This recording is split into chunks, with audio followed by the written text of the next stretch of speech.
Hello दोस्तों, कैसे हैं आप सभी लोग? स्वागत है, वेलकम है आपका हमारे यूट्यूब चैनल में। कर्मचारियों, पेंशनर्स और फैमिली पेंशनर्स के लिए मैं कई सारी बड़ी इन्फॉर्मेशन या बड़ी खबरें लेकर आया हूँ, जिनको जानना आप सभी के लिए बहुत ही ज़्यादा इम्पोर्टेंट हो जाता है। पहली बड़ी खबर आ रही है, एनसीजेसीएम की बैठक समाप्त हुई। जी हाँ दोस्तों, 8वें वेतन आयोग में फिटमेंट फैक्टर से रिलेटेड बड़ी इन्फॉर्मेशन मैं आपको देने वाला हूँ कि क्या फिटमेंट फैक्टर हो सकता है।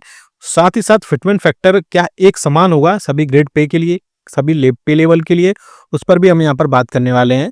साथ ही साथ दूसरी जो बड़ी खबर होगी, पेंशनर्स, कर्मचारियों और फैमिली पेंशनर्स के लिए उनकी सैलरी, पेंशन और फैमिली पेंशन में 20% की बढ़ोतरी हो चुकी है। मिनिस्ट्री ऑफ फाइनेंस की तरफ से उसमें मुहर भी लग चुकी है। उस पर हम बात करेंगे किन कर्मचारियों, पेंशनर्स के लिए ये लागू की गई है। साथ ही साथ इसके अलावा और भी कई सारी मैं खबरें इसमें देने वाला हूँ। इंपॉर्टेंट ये वीडियो होने वाला है और साथ ही साथ मंथ की सैलरी और पेंशन पर भी हम बात करने वाले हैं। जी हाँ दोस्तों, इसलिए इस वीडियो को पूरा लास्ट तक देखिएगा और अगर चैनल पर पहली बार आए तो चैनल को फ्री में सब्सक्राइब जरूर करिएगा। सब्सक्राइब के ब्लैक बटन को प्रेस करके साथ ही साथ आप हमारी वीडियोस की लेटेस्ट इन्फॉर्मेशन के लिए घंटे के निशान को यानी बेल आइकन को प्रेस करना बिल्कुल मत भूलिएगा। तभी आपके पास हमारी वीडियोस की लेटेस्ट इन्फॉर्मेशन आ पाएगी और आप हमारी वीडियोस को इसी तरीके से आगे भी वॉच कर पाएंगे। इसके अलावा बहुत सारे पेंशनर्स ऐसे हैं जो हमसे डायरेक्टली बात करना चाहते हैं या जुड़ना चाहते हैं या हमारे प्राइम मेंबरशिप उनको परचेज करनी है, तो उसके लिए आपको करना ही है कि आप सब्सक्राइब करिए। सब्सक्राइब करने के बाद में आपको ज्वाइन बटन पर क्लिक करना है और ज्वाइन बटन पर क्लिक करने के बाद आप वहां से 29 रुपए का मात्र पेमेंट करिए, मात्र 29 रुपए का पेमेंट करिए और वहां से आप हमारे 1 मंथ के प्राइम मेंबरशिप आपके पास पहुंच जाएगी और आप हमारे वहां से डायरेक्टली जुड़ पाएंगे और आपकी जो भी समस्या होगी, जो भी प्रॉब्लम होगी, वो विदिन 15 मिनट के अंदर वहां से सॉल्व कर दी जाएगी। आप हमें कमेंट बॉक्स में कमेंट लिखेंगे और नेक्स्ट आपके जैसे ही कमेंट लिखेंगे तो विदिन 15 मिनट के अंदर सारी समस्या आपको वहां पर सॉल्व कर दी जाएंगी। इसे आप हमें से, क्योंकि बहुत सारे पेंशनर्स पूछ रहे थे कि एक्चुअली हमें जुड़ना कैसे है। जी हाँ दोस्तों, पहली जो बड़ी खबर आ रही है, 8वें वेतन आयोग में फिटमेंट फैक्टर होगा एक समान, एनसीजेसीएम की बैठक हुई समाप्त। जी हाँ दोस्तों, केंद्र सरकार के कर्मचारियों के लिए वेतन संशोधन यानी वेतन पे रिवीजन फिटमेंट फैक्टर को लेकर एक बड़ी खबर सामने आ रही है। दोस्तों, सूत्रों की माने तो national council of joint consultative machinery NCJCM ने आयोग के सामने एक फिटमेंट फैक्टर को यूनिफॉर्म फिटमेंट फैक्टर रखने की बात की है। जी हाँ दोस्तों, यूनिफॉर्म फिटमेंट फैक्टर से मतलब यह है कि सभी पैक जितने भी ग्रेड पे या पे लेवल्स होंगे उन सब में से सभी की जो सैलरी और पेंशन होगा वो सबको सेम रखा जाए, क्योंकि एनसीजेसीएम के स्टाफ साइट के सचिव मिस्टर शिव गोपाल मिश्र ने कहा कि सभी वेतन बैंड यानी पे बैंड्स के लिए समान फिटमेंट फैक्टर चाहते हैं, चाहे वह पे बैंड 1 हो या पे बैंड 4 हो। उन्होंने कहा कि इससे केंद्र सरकार के सभी कर्मचारियों को समान अधिक लाभ मिलेगा और न्यूनतम तथा अधिकतम वेतन के बीच पेंशन का और पेंशन के बीच का अंतर जो है वो काफी कम हो जाएगा। क्या है फिटमेंट फैक्टर की और क्या है इसमें इसमें मांग क्या है? फिटमेंट फैक्टर वो मल्टीप्लायर होता है, गुणांक होता है जिसके आधार पर वेतन वृद्धि या सैलरी पेंशन में बढ़ोतरी की जाती है।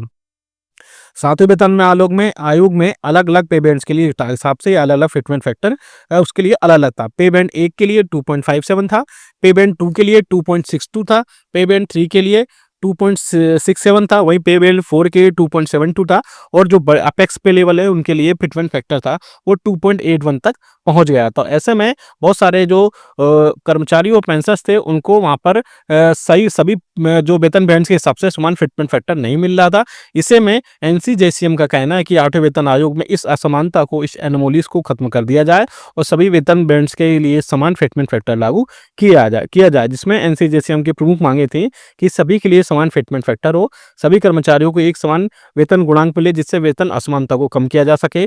साथ ही साथ जो पे स्केल्स का मर्जर है यानी लेवल 1 का, लेवल 2 का, लेवल 3 और लेवल 4 और लेवल 5 और 6 तक का उसमें मर्जर किया जाए और लेवल 1 से लेकर 6 तक का मर्जर होने से जो लोअर लेवल के एम्प्लॉइज और पेंशनर्स हैं उनको काफ़ी ज़्यादा वहाँ पर फायदा मिलेगा।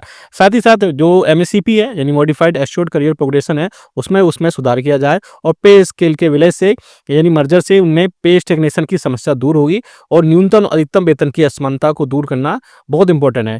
साथ ही साथ न्यूनतम और अधिकतम वेतन में असमानता कम करने की सिफारिश की थी, लेकिन यह अंतर आखिर में बढ़ता गया। जब 4th पे कमीशन आया तो उनमें ये सारी चीज़ें कम हुई थी, लेकिन उसके बाद में ये सारी चीज़ें कम की गई और बाद में वहाँ सर सारी चीज़ें वहाँ पर फिर से बढ़ती गईं।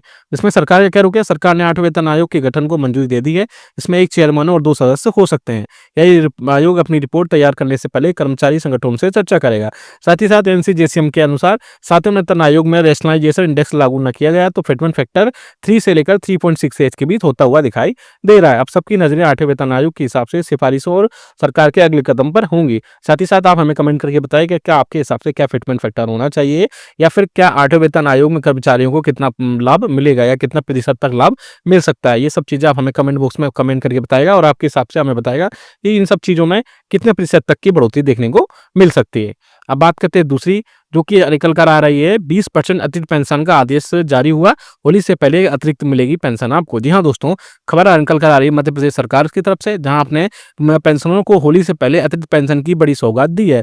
इसमें वरिष्ठ नागरिकों को राहत मिलेगी। इस संबंध में वित्त विभाग ने आदेश भी जारी कर दिया गया है। अतिरिक्त पेंशन में वित्त विभाग का स्पष्ट आदेश। जी हाँ दोस्तों, राज्य सरकार ने पेंशन पात्रता को लेकर कोई नया बदलाव नहीं किया है, लेकिन पहले से लागू नियमों को स्पष्ट किया है। आदेश के अनुसार अतिरिक्त पेंशन की पात्रता पेंशनर की निर्धारित आयु पूरी होने के अगले महीने से लागू होगी। यदि हम एक एग्जाम्पल लेते हैं, यदि किसी पेंशन की डेट ऑफ बर्थ 1 अगस्त 1944 या 20 अगस्त 1944 है, तो 20% अतिरिक्त पेंशन की पात्रता 1 सितंबर 2024 से मिलेगी। इसी तरह आगे भी आयु के अनुसार इनकी अतिरिक्त पेंशन की गणना इसी नियम के तहत होने वाली है।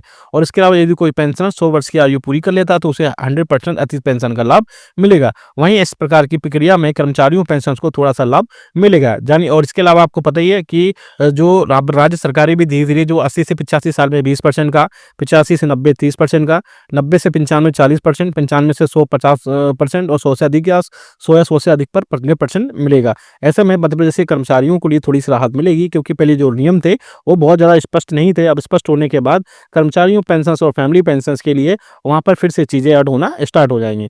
अब बात कर लेते हैं कैबिनेट बैठक से महंगाई भत्ते में 2% की बढ़ोतरी को लेकर के। जी हाँ दोस्तों, जनवरी 2025 से आप 53% महंगाई भत्ता पहले मिल रहा था, लेकिन अब जो है पिछले 6 साल में सबसे कम महंगाई भत्ता में बढ़ोतरी होने जा रही है। यानी अब सिर्फ 2% महंगाई भत्ता और महंगाई राहत जो है जनवरी 2025 से मिलने जा रहा है, जिसमें कर्मचारियों पेंशनर्स को इसमें कई सारी चीज़ों पर फिर से बढ़ोतरी होगी। जिसमें सबसे कम बढ़ोतरी यहाँ पर डीआर में बढ़ोतरी होती हुई दिखाई दे रही है, क्योंकि डीआर में all India consumer price index के जो आंकड़े आए उनमें सबसे कम बढ़ोतरी हुई है। ऐसा पहली बार हो रहा है कि जब 6.5 साल बाद महंगाई भत्ते में केवल 2% की बढ़ोतरी हो रही है, जबकि आमतौर पर 3 से 4% की बढ़ोतरी हमेशा होती थी। ऐसे में कर्मचारी पेंशन के लिए थोड़ी सी यहाँ पर एक अच्छी खबर नहीं है, क्योंकि और जो all India consumer price index का डेटा आया है उसके हिसाब से आपको वहाँ पर टोटल बढ़ोतरी कब हुई है, और वहाँ से महंगाई भत्ता और महंगाई राहत में सिर्फ 2% की लागू हुई थी। और कर्मचारियों को 2% बढ़ोतरी मिलेगी, लेकिन 3% इसमें बढ़ोतरी हो सकती थी। लेकिन जो थोड़ा सा दशमलव के बाद का अंक उसमें नहीं जोड़ा जाता, इसलिए आपको सिर्फ वहाँ पर सबसे कम 2% की बढ़ोतरी देखने को मिल रही है। ऐसे में अधिकतर समय में महंगाई भत्ता जो होता था या महंगाई राहत होता था उसमें 3 से 4% की बढ़ोतरी होती थी, लेकिन इस बार सिर्फ 2% की वृद्धि से केंद्रीय कर्मचारियों और पेंशन के लिए थोड़ी सी चिंता का विषय हो सकता है। लेकिन होली से पहले कैबिनेट बैठक से इसकी घोषणा हो सकती है, जिसमें जनवरी फरवरी और मार्च का एरियर उसमें शामिल हो सकता है। अगर आगे आने वाली दिनों में उपभोक्ता मूल्य सूचकांक यानी all India consumer price index का डेटा जो है उसमें अगर थोड़ी बढ़ती अगर होती तो डीए 56% तक पहुंच सकता था, लेकिन अब 3% की बढ़ोतरी संभव होती दिखाई नहीं दे रही है, क्योंकि all India consumer price index का डेटा निकल कर अब सामने आ चुका है। ऐसे में कर्मचारियों के लिए अब 2% पे ही वहां पर संतोष करना पड़ेगा। ये वीडियो अच्छा लगा तो लाइक करेगा, साथ ही साथ हमें फिटमेंट फैक्टर से रिलेटेड आप हमें अपडेट जरूर करेगा। वीडियो अच्छा लगा तो लाइक करेगा, शेयर सभी के साथ करेगा। ऐसे न्यूज़ इन्फॉर्मेशन अपडेट्स के लिए चैनल को भी सब्सक्राइब कर लीजिएगा। मिलता है आपको नेक्स्ट वीडियो में। Thank you so much.